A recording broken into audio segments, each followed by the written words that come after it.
All right. So this week we're going to continue on part 4, right? And in part 4, obviously we've been talking about how to learn how to be an effective witness. So we've been going over some, I would say, some Christian theology, sharing like where this theology is coming from and where is it, why is it in certain sects of Christianity today, and how to talk about these things. So the objective is not to beat someone down with it or make them wrong. The objective obviously is to try to show them that the walk that you're in is not in some cult, or the way that we're walking is righteous, and that they might have inherited some things that along the way that was not a part of the original plan of the Father. Okay. So we did talk about Charles Rye last week. So we're going to talk about another person this week. All right. I try my best. I left out McGee and Vernon, and he got tons of stuff. So we'll talk about that maybe next week. Right. We're going to talk about, let me see. Well, I'll just wait till we get there. Don't want to make no spoilers. All right. So I put in my notes here. I said, traditional Christianity teaches that Paul is saying that now that we have faith in Jesus, we are no longer under the law. Therefore, it's done away with. This is a very confusing theology, because if they believe that it's done away with, but at the same time, they bring some of the Tanakh, commonly called Old Testament laws, into some of the stuff that they do.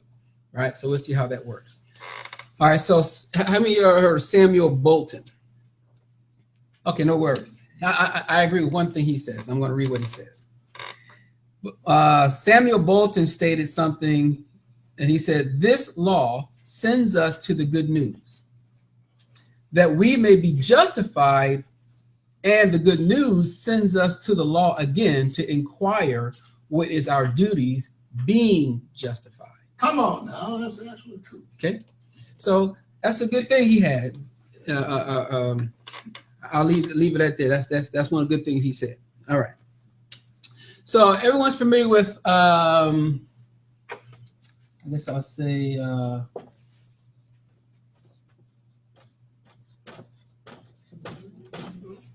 moral laws, right? Can anyone tell me what that is? How you treat other people. Okay, how you treat other people. Okay. That's not stealing, committing adultery, treating your mom and dad right, not covering your neighbor's things, not raping your relatives. Okay. Well, like civil laws, like how you civilly conduct yourself. This is the moral. Moral. Right? So the thing is, you gave me some definitions, but my question becomes, where do you read these are the moral laws? Oh, okay. But we know that because of what's been traditionally said to be moral laws. And are they that stuff that you all said? Absolutely. But the point is, when did it come to a point that we determine what's considered moral in the Father's laws? Okay. So, and how far back did that go? Does anyone know who started the differentiation between that? Okay, no worries. Augustine taught that the law was not uniform, and the moral and the symbolical parts of the law must be clearly distinguished. Okay, so Augustine said, hey, listen, we're about to, there are some things I like about the law. There's some things that I just believe is done away with. So now it births these 3 categories. I call them 3 codes. Okay, 3 categories. One is called the ceremonial laws, civil laws, and moral laws. Has anyone heard all 3 of these? All right. So the first 2, according to Christianity, are done away with in Jesus. And the last one is in effect, but must, I guess I'll use that one. I don't know if all right, anyway. I don't like the way they put it, but I just say but must be scrubbed. Okay, must be scrubbed. We will focus on the principle that seems to be a common understanding in traditional Christianity, faith, which falls under the moral law code. So we're going to talk about what type of faith falls underneath that. And this would be what they commonly call the 10 Commandments. So they said the 10 Commandments is under the moral law, but that still has to be scrubbed. Okay. So we are the 10 words, commonly called 10 Commandments. However, keeping the Shabbat or the Sabbath is also in the 10 Commandments, yet in traditional Christianity, it isn't kept. Christianity claims that this was changed by God. Okay, so in this lesson, I will not be going over all of the moral laws. One we will address is the Shabbat. Traditionally, Christianity does view the 10 Commandments as the moral law, but a couple of them they do not see as moral laws. One is the name of the Creator. The second is the Shabbat. Okay, so I'm going to sum all this up later on, but there is a group that don't agree with the traditional way. It's called GCI. Anyone's familiar with GCI? Grace Communion International. Okay, great, no worries. So I'm going to use just some of their doctrine just to show you what they believe. And I know that you guys got all the answers to these, so it should be no problem. Moral laws are generally considered timeless, external, and universal, based on God's own character, and therefore is in force today. Okay, so in order for it to be moral, what does it have to meet? What criteria does it have to meet? Has to be universal, timeless, and external. All right, great. In respect to the Shabbat, some people claim that the weekly Shabbat is moral law and therefore required today. They often claim this is simply because they assume that the 10 Commandments are all moral laws, so they don't agree to it. All right, but let us look at the evidence. This is their words. Let us look at the evidence. God himself does not keep the Shabbat as a 6-day, one-day cycle of work and rest. He did not before creation, and he does not now. Angels do not keep the weekly Shabbat either. In the new heavens and the new earth, when there is no nighttime, no one will have to change their behavior according to day of the week. Everyone will be in God's eternal rest all the time. All right, now, the next part, after we read some scriptures, the next part is they're going to say he did it once. So they're not saying that it never happened. They're saying that one time that he did it, that was it. But he don't go by that no more. So in your guys' thoughts, I want to hear your answers to some of these things. So I'm going to read it, and you tell me what would you say in regards to some of these things that has been said. It says, Shabbat is, Elohim does not keep the Shabbat as a 6-day, one-day cycle of work and rest. Now, they're not disagreeing about what it said in Bereshit or Genesis chapter 2. They're going to tell you that one time is fine, but where else could you ever find that he continuously does this? So what would be your answers? I changed not. Okay, I changed not. Malachi.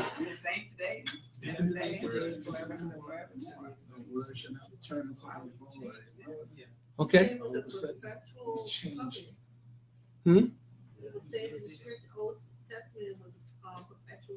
Right, but they say that's for Israel. We'll talk about what that means. They're saying right now Elohim himself does not do that. He does not keep it. Okay. You want to know where to go to the scriptures. Right. Right. Mm-hmm. Now we know that. Well, we're going to read some. I'm just curious right now, just to kind of hear some answers. All right, because I don't know if you guys come across this or not, so I'm just asking. Okay, he did not before creation. Okay, and he does not now. So he didn't keep it before creation. What's your answer to that? What? How do you know? How do you know what he did before creation? Right. because you was there. I got it. You Elohim's Elohim. Right. I got you. Right. So keep that in mind, because they're this is their doctrine, but they're trying to say this is why they don't have to do it, because he doesn't have. So if he doesn't have to do it, then I'm sure we don't got to do it. Okay. So keep that in mind, but we'll see later on. All right. Then also he says, okay, so it says he does not either. Now, okay, it says angels do not keep the weekly Shabbat either. How do you feel about that? Okay. Then he says, in the new heavens and the new earth, when there is no nighttime, no one will have to change their behavior according to days of the week. Everyone will be in God's eternal rest all the time. What do you say about that? Isaiah I would 66. say Isaiah 66. Okay, we're going to read it. Yeah. What else? That's it. Everyone's Isaiah 66. That's the first one you go to. I say Ezekiel. Ezekiel. Okay. All right. So we'll read Isaiah 66, verse 22 and verse 23. We'll read that. But I want us to consider something. Everything that he's stating, the latter part that he's referring to is something that's supposed to happen in the future. So until that future comes, you still got to do what he tells you to do until you enter into that rest. All right? So just keep that in mind. But Isaiah 66, verse 22 and verse 23. It says, for as the new heaven and the new earth, which I will make, shall remain before me, saith Yahuwah, so shall your seed and your name remain. And as the conjunction, it shall come to pass that from one new month, commonly called new moon, to another, and from one Shabbat to another, shall all flesh come to worship before me, saith Yahuwah. Question is, did this happen yet? No. All right. So if this hasn't happened yet, then there still remains a keeping of the Shabbat. Right? All right. Matthew 12:5. Matthew 12:5, just that one verse. This brings me to the next part about angels, as he would say. All right. Now, my question to you all is, was all Israel keeping Shabbat? Who was not? Not talking about wickedness or nothing like that, but who was not? Okay, so I'm going to show you what I mean. It says, or you, is Matthew 12:5, or have you not read in the law how that on the Shabbat days, the priests and the temple profane the Shabbat and are blameless? Why are they blameless? Because it's their duty. Their duty is to do things on the Shabbat, right? Sacrificing, checking things. That's so. As you see that when he said, well, that was Israel's job, but even within Israel, there were some, meaning the priests, that they had to. They can. What Michelle is saying here, I'll use the term profane the Shabbat, because there was a duty that they had to make sure that the camp was functioning in righteousness, right? But my point is, do y'all see here, messengers can do the same thing if that's their job to do. Mm-hmm. All right. So, but he's given it to us for a specific reason, which we'll see in a minute. So although the seventh day, this is his next thing, although the seventh day Shabbat has a basis in what God did once, the 6-1 cycle does not reflect what God is externally. Although the weekly Shabbat rest look forward to the external rest we have in salvation, the 6-1 cycle of work and rest is not an external one. The seventh day Shabbat is not a universal or external. What do you think about that? Other than them contradict themselves. It's that, a lot of double talk. And if a person not really learn, they'll fall right into it. Mm-hmm. Okay. Okay. So y'all saw the double talk, right? All right. So What does he mean when he's saying that it's not external? He's saying that the weekly Shabbat is an internal thing? Right. He said, he's basically stating that it's something that was, which we'll read later on, that it was given to a set of people. It's not external in that. Okay. Worldwide. Right. Right. So we're going to see if that's true. But my point is, that's what he's saying right now. All right. So I put, what does Yahuwah say about his Shabbat? Well, we'll look at Shemot. We'll go to Shemot, Exodus chapter 20, verse 8. We just read this on the 10 Devarim, right? And Yahweh, if you can go to Exodus 34, verse 21, and then 35, verse 2. So 34, 21, and then 35, verse 2. All right, but we'll read Exodus chapter 20, verse 8, 10, and 11. So 8 says, remember the Shabbat day to keep it what? Set apart. Set apart means it has to be then internal and external. It's set apart. It's a set apart. You have to have it set apart within you, and it's an external set apart day, right? Verse 10. But the seventh day is Shabbat, is Yahuwah your Elohim. Whose is it? Okay, it's his. And on it, you should not do any work. You or your sons or your daughters, your male servants or your female servants or your livestock or your sojourner or the sojourners who is within your gates. Now, who did that exclude? Because I know it talked about Israel.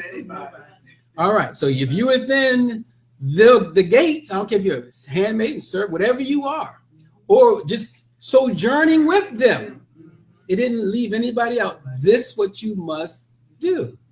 So again, did that show now is just for Israel? No, but we'll see in a minute. All right. And then verse 10, I said, but the seventh day, the Shabbat Yahuwah Elohim, and you should not do any work. Do your sons, daughters, male servants, female servants, livestock, or you sojourner within your gates. For in 6 days, Yahuwah made heaven and the earth, the sea, and all that is in them, and rested on the seventh day. Now, this ties right back into where? That one time that they were referring to. It happened once. Well, because of that happened once, he now made that a covenant for everyone to do from that one time that he did it, right? Then he says, therefore, Yahuwah blessed the Shabbat day and made it set apart. Okay, mind you, he said that he blessed it back in Genesis, right? Chapter 2. All right, so we now know that Yahuwah blessed the Shabbat day and made it set apart. So, because we're going to read later on how he doesn't make any day different from another. That's what they're going to say. But clearly, he just told us what? He did make a day that was set apart above all other days, right? So we're going to go to 34, verse 21 first. 6 days shall you work, but on the seventh day you shall rest. In earing or plowing time, or in harvest time, you shall rest. Okay. Now let's look at 35, verse 2. 6 days shall work be done, but on the seventh day there shall be to you a set apart day, a Shabbat of rest to Yahuwah. Whosoever doeth work therein shall be put to death. All right. So we notice that 6 days, that's you. Work. I'll give me those days for you. But the seventh day, it is mine. This is my day that I have set apart just for me. All right. So everyone sees this is very clear, right? All right. And then, of course, we read in Leviticus 23, verse 2 and 3, where it says, I'll read really fast. Speak unto the children of Yashar'al of Israel, and say unto them concerning the feast of Yahuwah, which you shall proclaim to be set apart convocation. It says, these are my feasts. And then he says, 6 days shall work be done, but the seventh day is Shabbat of rest. And what? Set apart. This is a set apart convocation, a set apart gathering. This is the day we're going to gather. Now, he don't do things just by accident or just because I just want you. There's a reason why they're going to be on a gathering, which we're not going to talk about today. But understand that Shabbat will be a time where he's going to gather so that we can enter into that rest completely. You shall do no work therein. It is the Shabbat of Yahuwah, all your dwelling. Okay? All right. Next thing he says. Instead, the Shabbat has characteristics of ceremonial law. Pause. What's ceremonial law?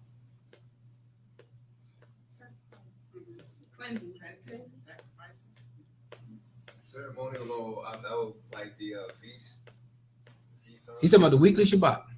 What ceremonial laws you do in weekly Shabbat? Okay, probably like There's no ceremonial law on Shabbat. No. 6 days you work, 7th day you rest, right? He says, make it a delight, according to Yashar'al 58, 13, 14. Not doing your own ways, not fun. When did it become ceremonial? What he said. Okay. So he says, the Shabbat has characteristics of a ceremonial law. Although people might figure out that regular rest is good for us, it is not likely that they would figure exactly 1 day out of 7. This detail had to be specially revealed. Of course, if God says that we have to keep this detail today, then we do. That's the same for any law, ceremony or otherwise. The point here is that the details of the Shabbat commands are like ceremonial laws in that they have to be specially revealed. All right, so what do you think about that?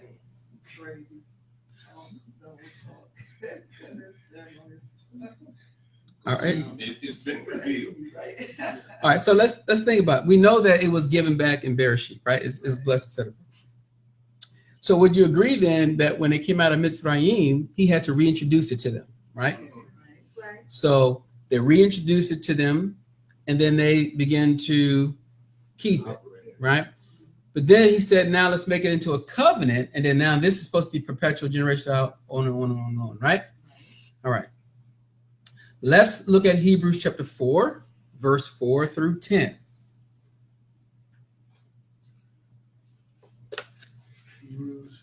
Hebrews chapter 4, verse 4 through 10.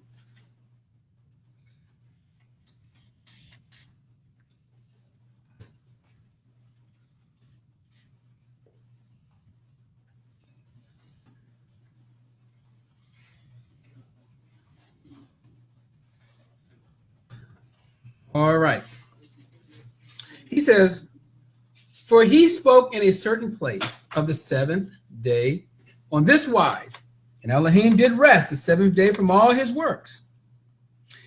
And in this again, if they shall enter into my rest, seeing therefore it remains that some must enter therein, and they to whom it was first preached entered not in because of what? Unbelief. Is he talking about Shabbat? Okay. Huh? So if he says, we'll keep going. It says again, he limits a certain day. Certain day. Is this talking about Shabbat? Yes, certain day, yes. Okay. Limited to a certain day. All right. He limits a certain day, saying David, today, after so long a time, as it said, today, if you will hear his voice, harden not your heart. For if Yahushua had given them rest, then will he not afterwards have spoken of another day? Then it says, there remains therefore a rest to the people of Elohim. Who is the people of Elohim? Okay. And those that, all right. It says, for he that is entered into his rest, he also has ceased from his own works. Right? So are we talking about Shabbat? 6 days you work, 7 days you rest? Then he says that as Elohim did from his. So now there was the comparison. Now you're showing you that it's talking about what Elohim did back in Genesis to now what they're doing now, right? So there still remains this Sabbath day keeping, right? So then I said, this is what a future event. He said, this remains a rest. So this still has to happen today. So this is timeless and external. It has to be, right? You don't know when that day or hour is going to come when we enter into that rest. So until you do, you still need to continue on keeping the Shabbat.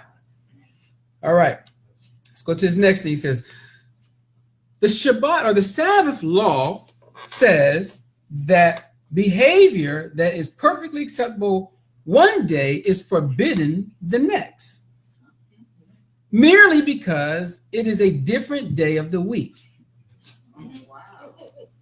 But God's morality does not change with the days of the week. If it is moral one day, it is moral on all others. God has the right to require different things on different days. But this would be a ceremonial law, not a law about what is moral all the time. So what do we think about that? Any answers? He quote any places? We just make it up as you go. I'm just saying, he didn't give an example of what he's talking about. Right. So we see, first of all this that he's talking about, there was no address. This is just something that I come up with. I want to say, and as long as you're in this congregation or church, you're going to agree to it. Right? But at the same time, everything that he said here, because it doesn't have an address, then you can't add or take away. Right? So he should have put some information or some scripture to support his theory or theology, but that didn't happen. But let's look at Shemot Exodus chapter 31, verse 13. I'm going to do 13 through 16.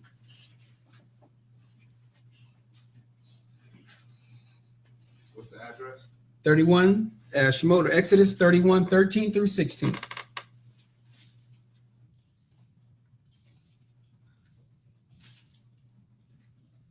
Because you remember, he says, if this is a moral, when he says, and Elohim morality does not change with the days of the week, then he said, if the moral one day is moral all other days. And mind you, still talking about the Shabbat. But Shemot Exodus 31, 13 says, speak also to the children of Yashar'al Israel, saying, verily my Shabbats you shall keep, for it is a sign between me and you throughout your generations, that you may know that I am Yahuwah that does purify you. Now, mind you, he's showing you that he made a distinction in the day, right? He says, you shall keep the Shabbat, therefore, for it is set apart unto you. Everyone that defiles it shall surely be put to death. But whosoever does any work therein, that soul shall be cut off from among his people. 6 days may work be done, but in the seventh is the Shabbat, rest set apart to Yahuwah. Whosoever does any work in the Shabbat day shall surely be put to death. Wherefore the children of Yashar'al shall keep the Shabbat to observe the Shabbat throughout their generations for a perpetual covenant. Now, one can say, well, see here, it talks about you shall surely be put to death. It wasn't surely put to death. What does that mean? You better keep that Shabbat. You're not keeping. Okay, but they might look at this and say, okay, I'm not keeping it. I didn't die. But some of the Hebrews didn't keep it. They didn't die. What is this? What does this mean? Spiritual death, cut off from his people, or judgment. Is that like a judgment type death? No, I think that, There's no problem. Like the Torah, they're still going to pick up sticks on Shabbat and they stone him. So you know what I mean, that was supposed to be like a thing, burn. Okay. All right, so everyone sees that there are levels to this. Remember, he says that if you eat of the tree and not as good as you, then you're going to die, right? Did he just drop down like that, or what happened, right? Same principle happens here, right? You remove yourself from his sign. You remove yourself from his covenant. You essentially made your death sentence. Okay? So that's what it's talking about here. But all right, so I won't beat up no more of their information. I'm just giving you some examples of some traditional things that's being taught out there. And this is international, so that's the only reason why I did that, because this is what goes out to a lot of places. Now, the one I do want to talk about is James Montgomery Boyce. Does anyone know him? James Montgomery Boyce, from 1938 to 2000. He's very famous. Is it? Yeah. I don't know. Y'all must not have been good Christians. You talking about, you might be talking Huh? about, then you talking from a different section of evangelism. Oh, okay. You know, the other side. Yeah, I'm gonna tell you what he is. I'm gonna tell you some of his history. I'm not gonna read all of his autobiography, but I will show you some of the things that he said, because his information is in seminary schools and theology schools and everywhere like that. Not just in the States, but I'm gonna share with you other places. Huh? Oh, to the hierarchies, huh? Okay. So it says he was a Presbyterian, a covenantal, a 5-point Calvinist, a pure Baptist, and a pre-millennialist. It's a good Mason too. Yeah, he's all of those things. All right, so let's give you a little history. He was a successful inner city pastor and articulate spokesman for the Reformed faith in America and around the world. He was the pastor of the Philadelphia Historical 10th Presbyterian Church from 1968 to 2000, and his teachings continues to be aired on the Bible Study Hour radio and internet broadcast. In 1996, he brought the Bible Study Hour, God's Word Today magazine, Philadelphia Conference. Now y'all know him, huh? Okay. He's very famous.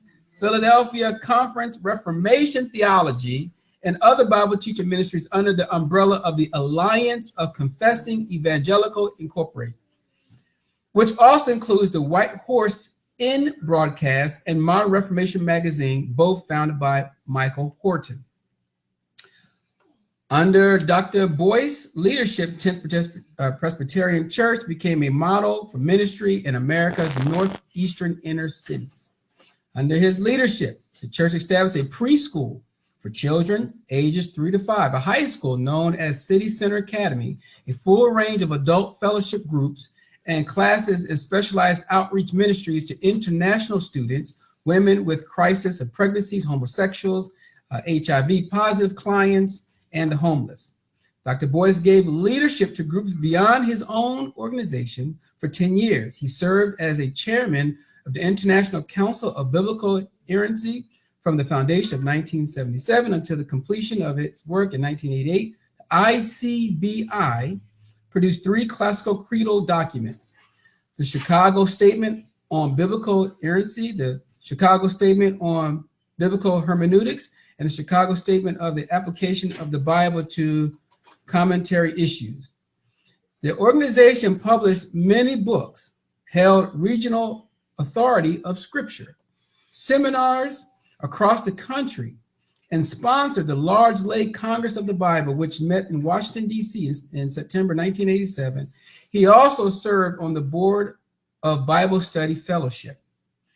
He founded the Alliance of Confessing Evangelical Alliance in 1994, initially a group of pastors and theologians who were focused on bringing the 20th and now 21st century church to a new Reformation. In 1996, the group met and wrote the Cambridge Declaration. Following the Cambridge meetings, the Alliance assumed leadership of the program and publications from under the Evangelical Ministry Incorporated by Dr. Boyce and Christian United for Reformation by Horton in 1996. Dr. Boyce was a prestigious world traveler. He journeyed to more than 30 countries in most of the world's continents, and he taught the Bible in such countries as England, France, Canada, Japan, Australia, Guatemala, Korea, Saudi Arabia. He lived in Switzerland for 3 years while pursuing his doctorate. Now, I'm not going to go all these. He got tons of degrees, so I'm going to skip all of that nonsense. Then it says, in prolific author, Dr. Boyce had contributed nearly 40 books on a wide variety of Bible-related themes. Most are in the form of expositional commentaries growing out of his preaching. Psalms is 1 volume, Romans 4 volumes, Genesis 3 volumes, Daniel, the Minor Prophets 2 volumes, the Sermon on the Mount of John 5 volumes, reissued in 1, the Ephesians, Philippians, the Epistles of John, many other popular volumes, Hearing God When You Hurt, Mind Renewal in a Mindless Christian Life, Standing on the Rock, The Parable of Jesus, The Christ of Christmas, The Christ of the Open Tomb, and Christ's Calls to Discipleship. He also authored Foundations of the Christian Faith, a 740-page book of theology for laypersons. Many of these books have been translated into another language, such as French, Spanish, German, Japanese, Chinese, and Korean. He's everywhere, all right? So I say all that just to say we're only going to focus on Shabbat. So what's his thought on Shabbat? He says, James Boyce states this about Shabbat. First, the Shabbat was uniquely Jewish institution and was neither given to nor fully observed by any other race or nation, either ancient or modern. This is not true of the other commandments. They are generally parallel in other ancient law codes. Sabbatarians generally appeal to Genesis chapter 2, verse 2 and 3, referred to in the fourth commandment as showing the contrary. Strictly speaking, however, those verses do not say that God instituted the Sabbath at the time of creation. Indeed, there are other verses which seem to teach that he did it later. Two such verses are Nehemiah 9, 13 and 14.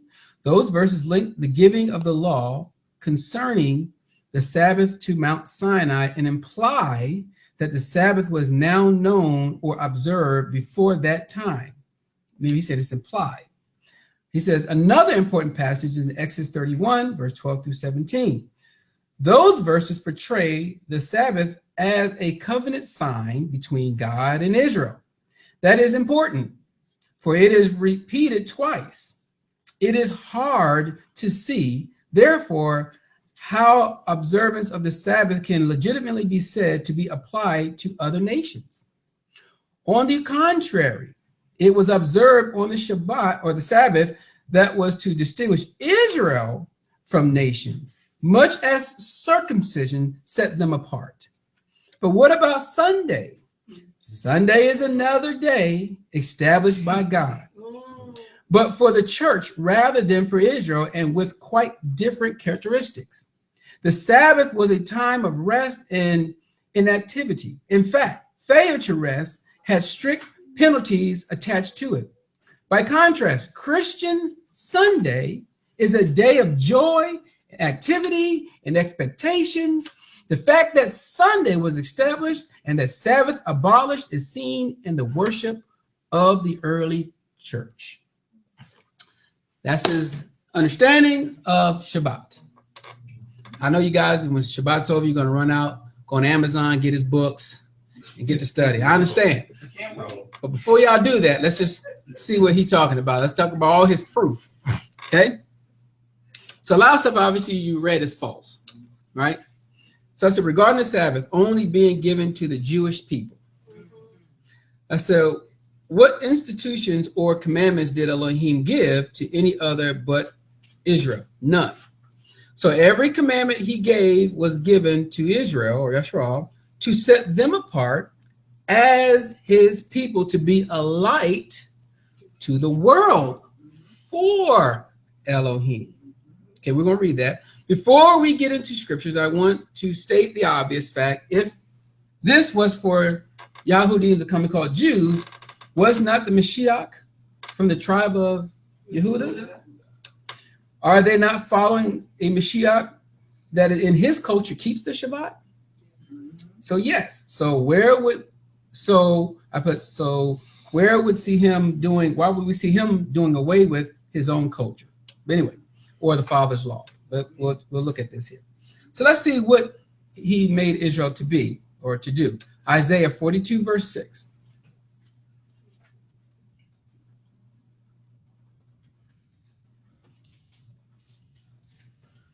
Isaiah, Yashar'al, chapter 42, verse 6. I'll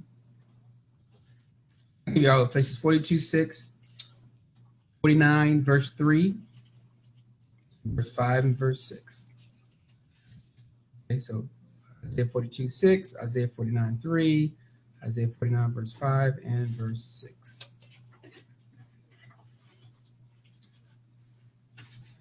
All right, so 42, 6 says this. I, Yahuwah, have called you in righteousness and will hold your hand and will 42, 6. Make sure, because I heard something different from what you know. Oh, no, everyone heard it right. Okay.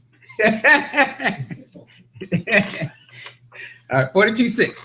It says, I, Yahuwah, have called you in righteousness and will hold your hand and will keep you and give for you a covenant of the people for a light of Gentiles or of the nations.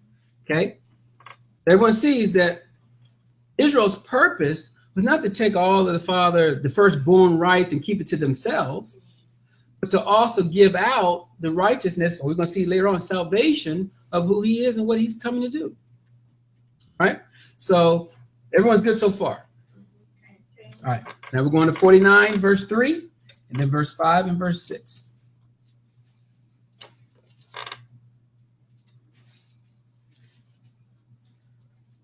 Okay, and then from there we'll go to Luke chapter 2, verse 30 through 33. Luke chapter 2, verse 30 through 33. All right, but first 49:3 says this. And said unto me, you are my servant, O Yashar'al Israel, in whom I will be what? Beautified. Right? Beautified. I know we like to see the word glory there and think of the word kabod, right? Or esteem, but it's not kabod here. All right, so beautified. All right, so Israel, in whom he will be beautified. He's going to, in Israel, he's going to make. All right, keep that in mind. Now, verse 5. And now saith Yahuwah that formed me from the womb, to be as his servant, to bring Jacob and Jacob again to him. Though Yashar'al Israel be not gathered, yet shall I be esteemed in the eyes of Yahuwah, and my Elohim shall be my strength. Verse 6. And he said, it is a light thing that you should be my servant, to raise up the tribes of Jacob and Jacob, and to restore the preserved of Yashar'al or Israel. And I will also give you for a light to the Gentiles, that you may be my salvation unto the ends of the earth. So again, there is a job that must be done. He's using Israel to be his beauty, to be a light to the Gentiles. The Mashiach, the same thing, same principle, which we're going to read in Luke chapter 2, verse 30 through 33 next.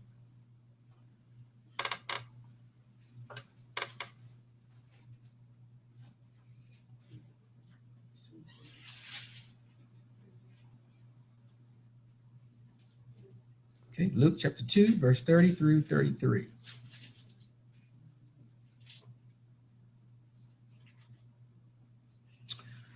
All right. So it says, for my eyes have seen your salvation. Who's referring to? All right. Which you had prepared before the face of all people, a light to enlighten the Gentiles and the esteem of your people, Yashar'al. So he's going to be a light to enlighten the Gentiles and what? Esteem of Yashar'al, right? So again, he's making two things one. He's not, and notice if he's making a light, he's going to use light to enlighten them, right? Everyone know what light is, right? He says, my word is light. He says, my commandments are light. The laws are light. Okay, great. So anyway, he says, and Yahweh said for Joseph and his mother marveled at those things which were spoken of him. So they knew his purpose. They didn't think he was coming to start a whole new belief, a whole new religion, a whole new anything. They knew that he was going to bring forth light, because it says in Isaiah, it talks about if they don't do what? According to this word, there'll be no light in him, right? So he can't come in going to go teach. He's going to his own first, right? So he can go to his own and say, hey, listen, I'm coming to do away with the Father's laws. That's not what he did, right? And then he tells the disciples to go teach them everything that I've taught. So again, there's no contradiction in his words, because if he did teach against the Father's law, then he would be what? Sinner. He would be a sinner. He'll be a transgressor of the law. So he can't be a transgressor. He can't tell his disciples to be a transgressor. So we know that then they had to been keeping these things. But anyway, so John chapter 4, verse 21 and 22. So we read that Mashiach is going to be salvation to his people, right?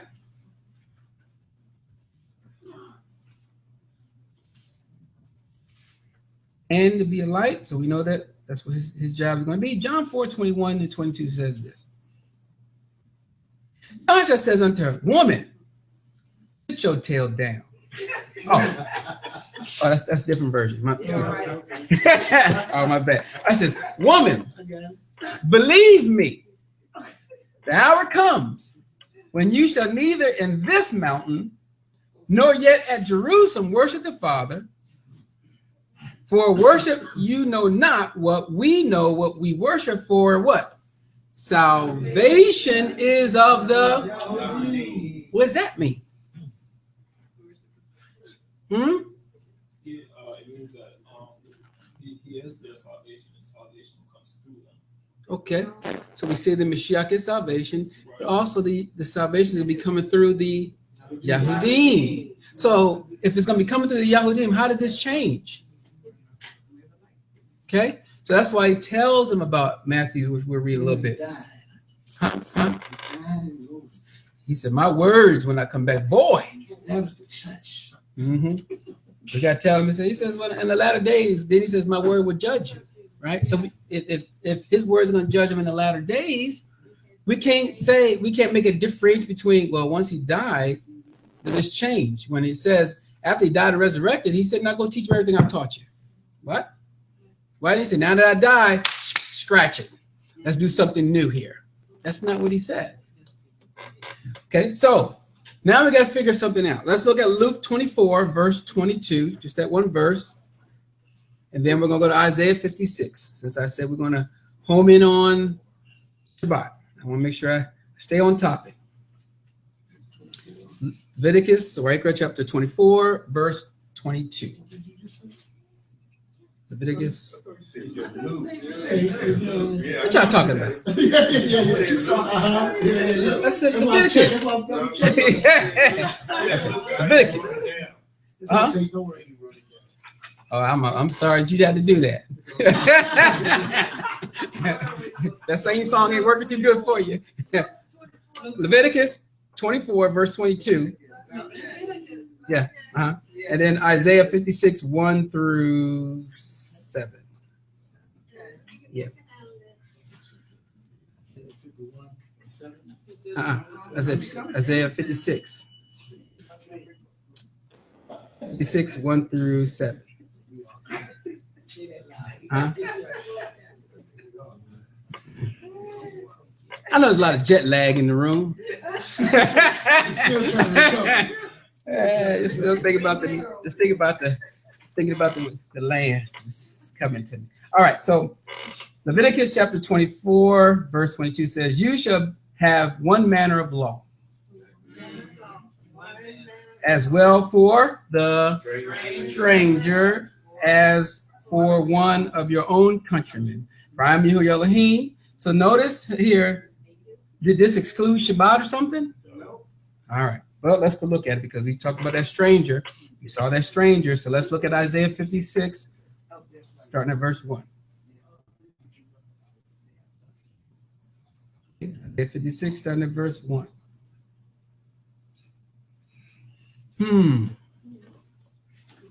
How far are we going to go? All right. So it says, thus saith Yahuwah, keep your judgment and do justice, for my salvation is near to come, and my righteousness to be revealed. So it's saying, has it come? No. All right. So his salvation is near to come, and his righteousness to be revealed. Right?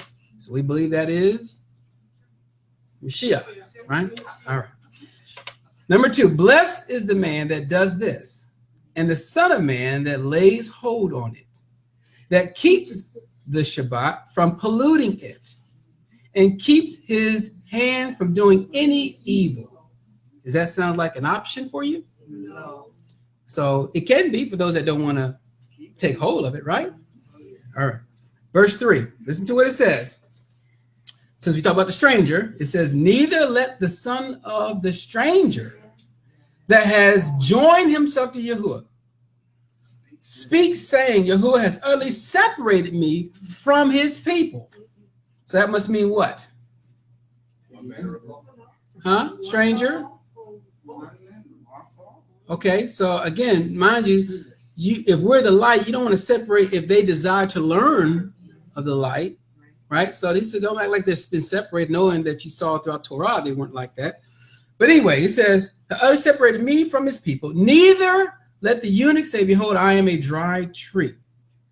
But thus saith Yahuwah unto the eunuch that keeps my Shabbats, and choose the things that pleases me, and takes hold of my covenant. Even unto them will I give in my house and within my walls a place, a name better than sons and daughters. I will give them an everlasting name that shall not be cut off. Now, who is he talking about? The eunuchs.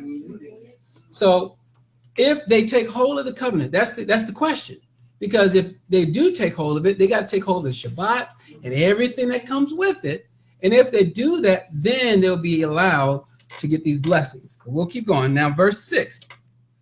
Also, the sons of the stranger that join themselves to Yahuwah. Okay, so what are they doing? They're going to join to what? To Yahuwah, to serve him and to love the name of Yahuwah. It just so happens that the Shabbat, well, I'll say it in just a minute. So the name of Yahuwah, to be his servant. Then it says, everyone that keeps the Shabbat from polluting it and takes hold of my covenant. So I put notice, the two moral laws that they took away was Shabbat and his name. Notice those two things were taken away. And here in Isaiah 56 is telling you if they do those two things among all the other moral laws, then what will happen? Verse 7, even them will I bring to my set apart. So how are you going to get to his set apart mountain? Because out of the mountain is supposed to come the what? The Torah, the law, right? According to Isaiah. So it says, and make them a joyful in my house of prayer. Their burnt offerings and their sacrifice shall be accepted upon my altar. My house shall be called house of prayer for all people. All right. So notice here that he's not just telling Israel to keep his Shabbat. He's talking about even the eunuchs, the strangers. He said, if you all want to, if the objective is to get to him, right, you're going to have to get into his covenant. You cannot go around his covenant and think you're going to make it into his house, right? Because the only way you get in is you got to make an agreement. That's how this works. Everything is an agreement. So do you think he's going to accept an agreement where he says, listen, I'm not going to do your Shabbat. I'm not even going to do how you tell me to eat or anything, but I do have this form of love that when I see you, I know who you are, right? No, in other words, you can't say you love him if you can't keep his commandments. It's not possible. It's an internal thing, right? He knows I love him, so we have this fuzzy feeling love, right? When I see him, I just melt. But that's like most of us when you first saw your man and your woman. Some of y'all, yeah, he was trapped in a closet. No. So the point is that, the initial part of when we see each other, we say we love each other, right? Don't even really know what love is. We just say it. But then when we start seeing some things, I don't like this about this person. I don't like that about that person. You notice all this other stuff that come out later. Once this love starts dying off, you start getting complacent with one another. Well, the Most High already knows that. So Yahuwah is basically saying, look, let me just go ahead and give you my commands up front. I'll know you love me if you do these. With him, there's action. Okay? It's not more, oh, I love him. The sky cracked. Everybody's going to be scared. Oh, I love that person. He's the best. Of course you're going to love him. You know what I mean? If he can do all that, I can take your soul. Oh, I love him. But if I say, I wanted you to do this, that, well, that's impeding on what I normally do. Not today. Why? Because you can't technically see him. That's the problem. If he was right next to you, because that's always the famous question I was asking, some of the stuff that you do, if he was right next to you, would you still do it? If that's a no, then you got to look at it in that manner. Okay? All right. So I said, Elohim set one people apart for himself to bring his revelation, the Torah, to the world. He also said that his law was the same for the Yahudim and the Gentiles. Living within this set apart people, which we read Leviticus 22 and Isaiah 56, we read that Torah is for the Gentiles as well. So Elohim himself directly links the Shabbat, the 10 words, commonly called 10 commandments, to his work at the time of creation. He clearly says that it was to be blessed. It was set apart for that reason. We saw that in Exodus 20, verse 11. We know Nehemiah's references in no way implies any such thing. The Hebrews were following the Shabbat before Mount Sinai. We can read that in Shemot, Exodus 16, 25, and 26. Right? I'll read it really fast. It says, and Moses said, eat that today, for today is a Shabbat unto Yahuwah. Today you shall not find it in the field. 6 days you shall gather it, but on the seventh day, which is the Shabbat, in it there shall be none. So they were doing it before Mount Sinai. All right, so the Torah is Elohim's revelation to the world, not some set of rules exclusively for the Hebrews. Elohim makes it clear that the Gentiles would one day come into the faith that he established with Yashar'al Israel. The Gentiles were never to have some new faith apart from Israel. Let's read Ephesians chapter 2, verse 11. We'll read Ephesians, but I'm going to pause because I got to read something in Exodus chapter 12, verse 48, 49. Because Ephesians is going to be chapter 2, verse 11 through 13. Real quick detour in Exodus 12, 48, and 49. Ephesians chapter 2, verse 11.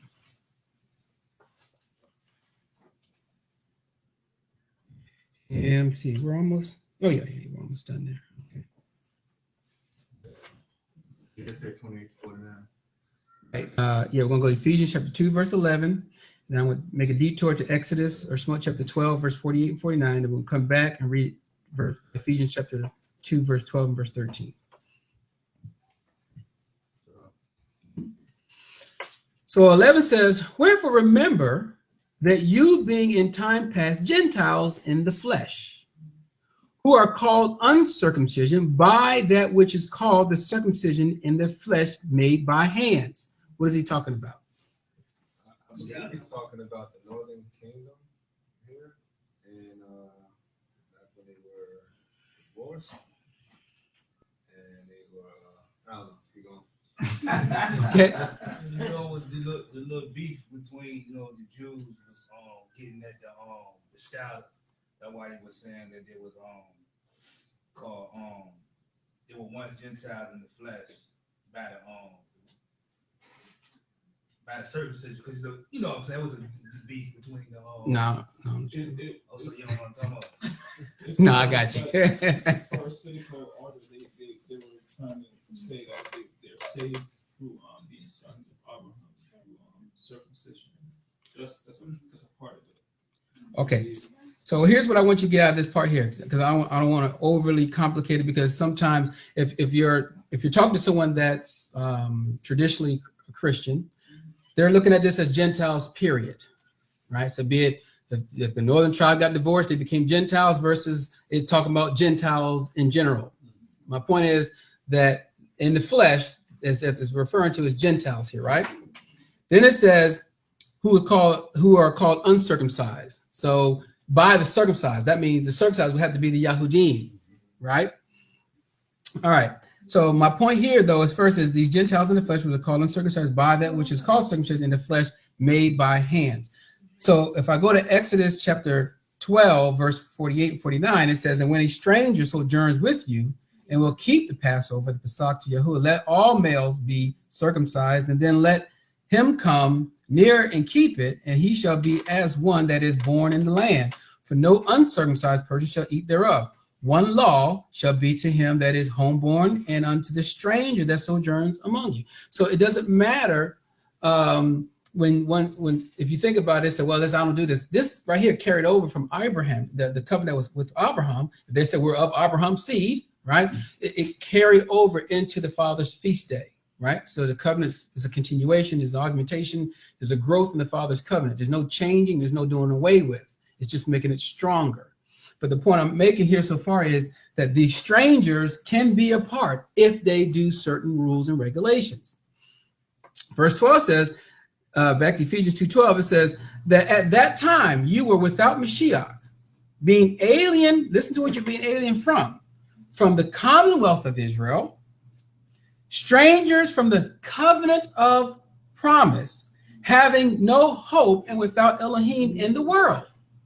All right, so he's using them to bring them back to the commonwealth of Israel, to the promises of the covenant, everything. And that incorporates what we're talking about. But anyway, then verse 13 says, but now in Mashiach, so not you're going to go around it, but you go through the Mashiach. So in Mashiach, it says, Yosha, you who sometimes were far off are made nigh by the blood of Mashiach. So Shaul reiterates the Ephesians chapter, this is chapter 2, 10 through 12. where he says Gentile believers are now no longer strangers to the covenant and ordinance of Israel, and this includes the Shabbat. Okay, nothing's changed. If everything that the Father has made with Israel was covenants, agreements. So if you're in promises, so if you want to be a part of these covenants, agreements, and promises, then you have to conform to his way. He happened to give it to a set of people first, in hopes that these people will give it to all nations that love him and desire to follow this, and then they can be a part of it. All right. Now, I'm not getting into the hierarchies and everything else. I'm just sharing with you just basic way of looking at this. All right. All right. So I said scriptures, and in fact, the history proves that the idea that Elohim changed Shabbat to Sunday is not true. Attempts made to show that this is in the Bible involved out of context mistranslation of a few scriptural verses. So let's talk about some of these people that might have done this. When Emperor Constantine, a pagan sun worshiper, came to power in 313 CE, he legalized Christianity and made the first Sunday keeping law. His infamous Sunday enforcement law on March 7th, 321 CE reads as follows: on the venerable day of the sun, let the magistrates and the people residing in the cities rest, and let all workshops be closed.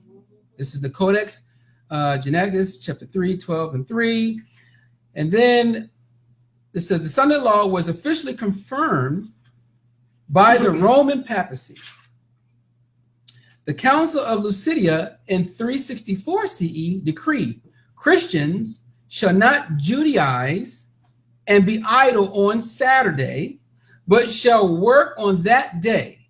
But the Lord's day they shall especially honor, and as being Christians shall, if possible, do no work on that day. If, however, they are found Judaizing, they shall be shut out from Christ. This is in the Charles J. Hessler History of the Council of the Church in 1876. Cardinal Gibson, in Faith of Our Father, 92nd edition, page 89, freely admits, you may read the Bible from Genesis to Revelation, and you will not find a single line authorizing sanctification of Sunday.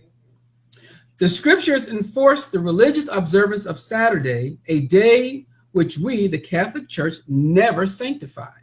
Again, the Catholic Church, by virtue of her divine mission, changed the day from Saturday to Sunday.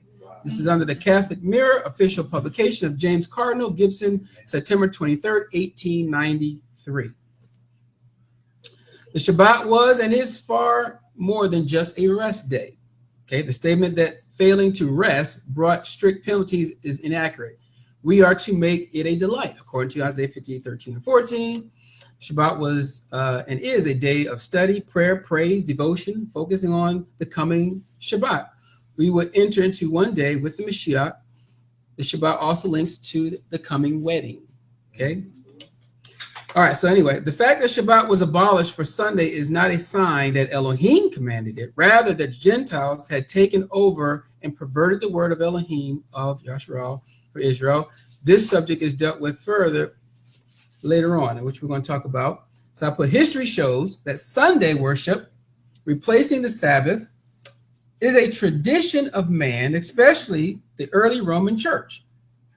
This was a key subject at the Council of Trent, held in northeast Italy in 1514 to 1563. The papal representative, the Archbishop Reggio, silenced the scriptures only argument Martin Luther and the Protestant reformers when he correctly stated, now this is what he says: the Protestant claim to stand upon the written word only. They profess to hold the scriptures alone as the standard of faith. They justify their revolt by the plea that the church has apostatized from the written word and follow tradition. Now, the Protestant claim that they stand upon the written word alone, written word alone is not true. Their profession of holding the scriptures alone as a standard of faith is false. Proof. The written word explicitly enjoins the observance of the seventh day as the Sabbath. They do not observe the seventh day, but reject it. If they truly hold the scripture alone as the standard, they would be observing the seventh day as it is enjoined in the scriptures throughout. Yet they not only reject the observance of the Shabbat and enjoin in written word, but they have adopted and do practice the observance of Sunday, for which they have only the traditions of the Catholic Church.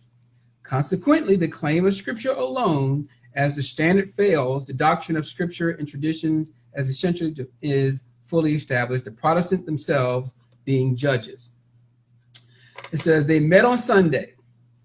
Okay, so this has no basis. In fact, the Hebrew believers in Yahusha continue meeting on Shabbat. Now, remember, we went over this last week, right? Even after death and resurrection, they still continued on doing Shabbat, right?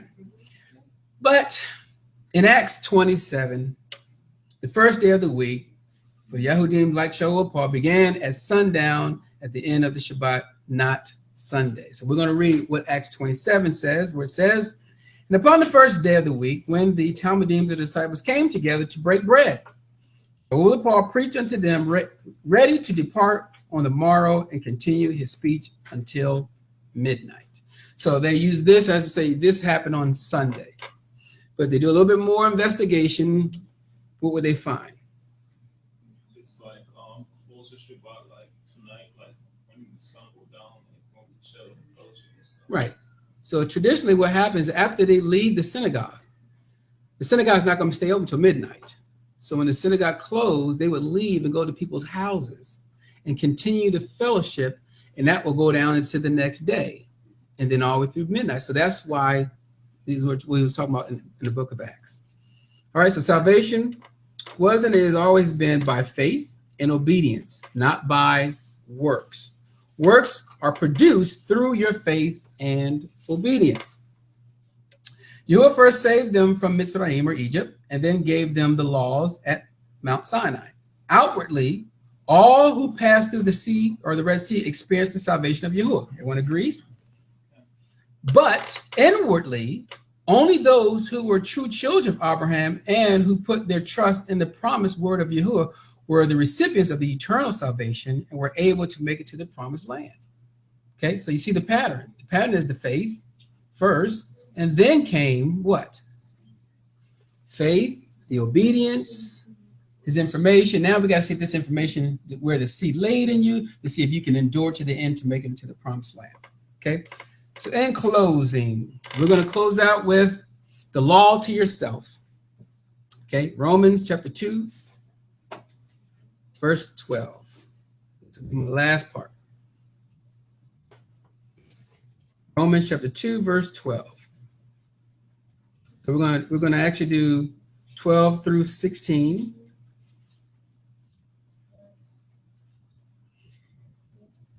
And then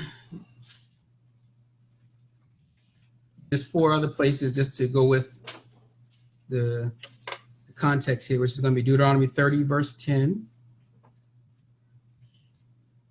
Jeremiah 31, 33,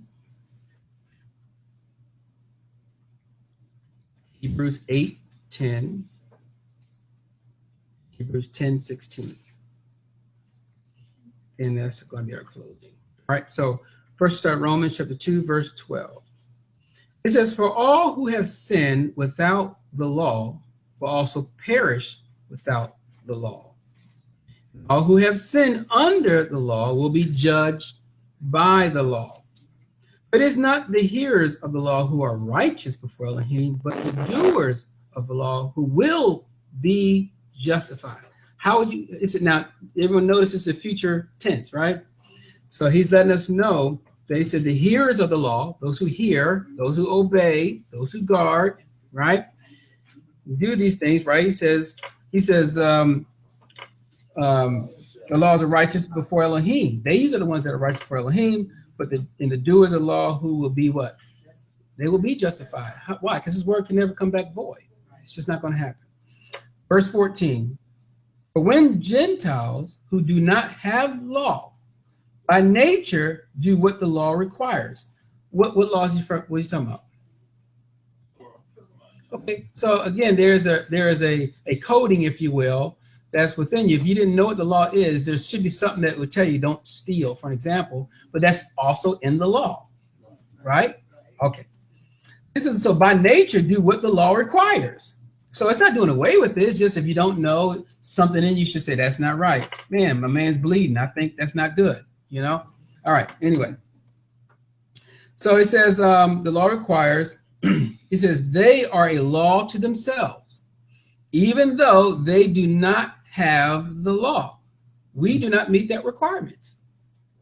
Okay? No one meets that requirement, so to speak, because it's now in everywhere. I mean, the paper is just, there's a lot of rejection of it, but we don't meet that requirement. Verse 15, they show that, it says they show that the work of the law is written on their heart. Work of the law. Work of the law, okay, is written on their hearts, while their conscience also bears witness and their conflicting thoughts accuse or even accuse them, okay? Excuse them. So then it says, verse 16, on that day when according to my good news, or called the gospel, Elohim judges the secrets of men by Mashiach Yahusha. So again, his law, as we see here, has nothing to do with being done away with. If you didn't know, then there should be something in you, in your coding, that should tell you what to do, and this should lead you back to what's already written in the law. Everyone's with me so far? But now let's look at it. Deuteronomy 30, verse 10. Okay, this is all real quick. I mean, we've been probably through this infinitum, but because remember, he's talking about what's in their heart. This is all about a heart thing here. It says, if you shall hearken unto the voice of Yahuwah Elohim to keep his commandments and his statutes, which you are written in this book of the law, and if you turn unto Yahuwah Elohim with all your heart and with all your soul. Everyone knows that Meshach talked about this as well. Jeremiah 31:33.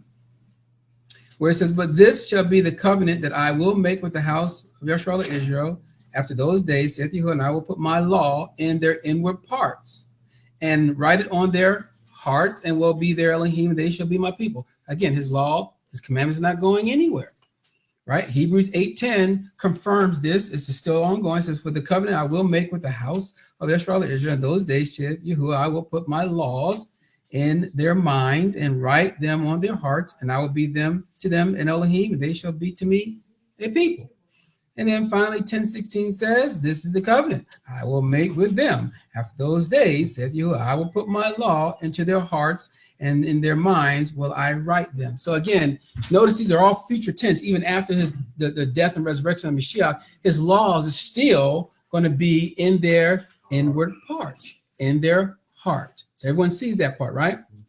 Now, I didn't go over this here because we went over it before, but remember it talks about how man's heart is. How is man's heart? Desperately wicked, right? So again, if you want to go by your own, you're going to have a problem. So that's why he's trying to put his into yours and replace the stuff that you have, because you don't have direction. I'm going to put this direction in you and cause you to walk a certain way, according to Ezekiel chapter 36, starting at verse 21, right? It says, now Shaul uses the word law in various ways, but here we see him saying that quite apart from the prescriptions of Sinai, there is a sense in which law is written on the hearts even of those who had no direct knowledge of the revealed standard of the covenant community. So again, that we wouldn't fit this area here, but if I look at the time of the Romans, obviously when he sent this letter to the Romans, there were a lot of idolatry going on. I don't know if you guys know the history of the Romans, but the point is that there was a lot of wickedness going on. So he's writing these letters, and these letters mean something. We'll have to talk about, why letters and epistles, as it's commonly called, and go from there. And even did Shaul even write Romans? But that'd be a whole nother story. All right. So any questions? No? Everyone's good to go? Oh man, that was easy. Let me shut this thing down. Someone else. Excuse me, is open? Fuse meeting's open? Got a question?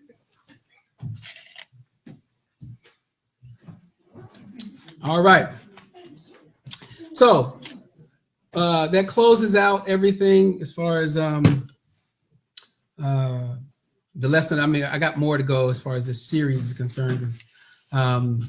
But if you guys have any questions, just let me know, and I can incorporate it. If you have any questions about how to be an effective witness that you may want to bring out, please share. And if it's within the scope of the lesson, I can institute it inside it. If not, I can just email you back, and I'll try my best to email you back. I want to put that up front on our disclaimer, and see what I can do. I get a lot of emails. All right, all hearts, mind is clear. Get your announcement. Your announcement? Okay. All right. So since no one has anything, so here's the announcement that I had. Father gave it to me this morning, so I'm just going to be obedient to it.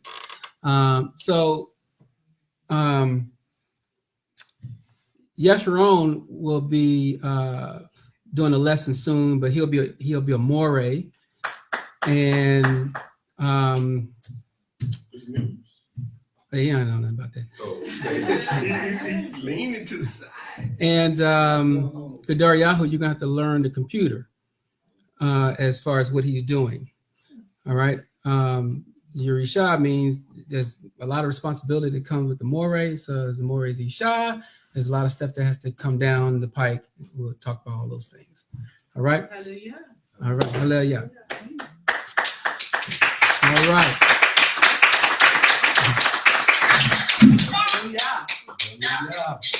All right. All right. So we'll do a formal gathering on it. We normally do that like we do others. So I'll get with you guys as to when that would be. You all right out there? Oh, All right. Yeah, it's a lot of work. All right. Outside of that, all hearts and mind is clear? This is good. All right. We'll stand and close. We'll have Yahusef, if you don't mind, close us out. To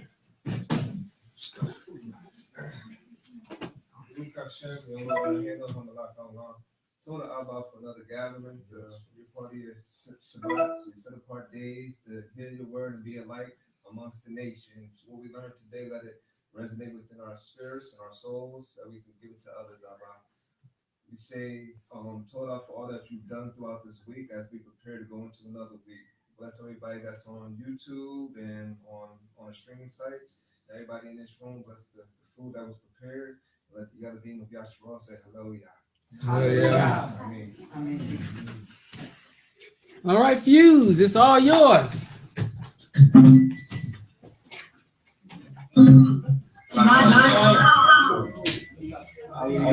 More right now.